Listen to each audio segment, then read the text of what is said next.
महोदय, मैं यह कहना चाहता हूँ कि इधर देश के सामने जो स्थितियाँ आई हैं और विशेष रूप से आपातकालीन स्थिति के अंतर्गत जो हमारे देश में स्थिति आई है, उससे देश के सम्मुख एक प्रश्न आ गया है। और वह प्रश्न यह आया है कि यह देश और इस देश के नेताओं में किसका फैसला होना चाहिए और किसका फैसला प्रमुख होना चाहिए।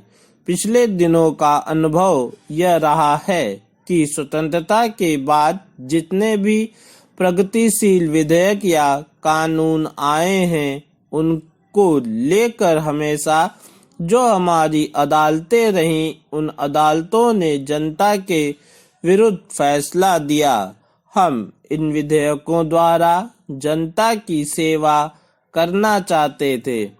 कल ही बीड़ी वर्करों के संबंध में जो चीज हमने पास की है, 1966 में हमने इसी संबंध में यानी बीड़ी वर्करों और सिगार वर्करों के संबंध में कोई कानून पास किया था, लेकिन उसकी भी वहां रोक दिया गया और इस तरह से यह मामला 6-8 वर्षों तक लटका रहा।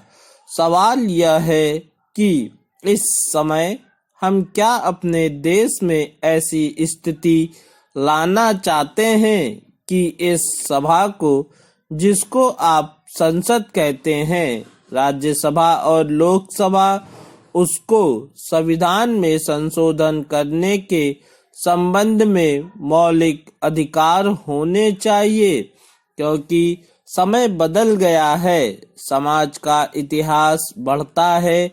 समाज के इतिहास में कभी आदिम प्रथा आई और उसके बाद पूंजीवाद का युग संसार में आया। अब संसार में दूसरा युग आ गया है।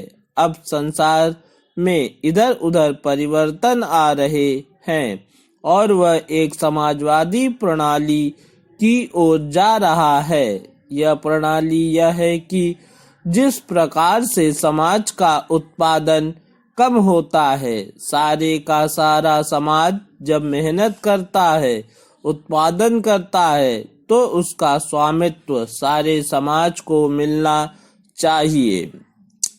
आज की बड़ी विडंबना है कि वह विडंबना यह है कि उत्पादन प्रणाली में सारा समाज हिस्सा लेता है, लेकिन उसका लाभ थोड़े ही मुट्ठी भर लोगों के हाथों में होता है। यह जो राज्यसभा या लोकसभा है, जो संसदीय प्रणाली है, उसका मूल तत्व यह है कि हम जनता के प्रतिनिधियों को अधिकार दें और अदालतों को अधिकार न रहे। अदालतों के जजों को यह अधिकार न रहे कि वह जब चाहे हमारे कानूनों को तब्दील कर दे।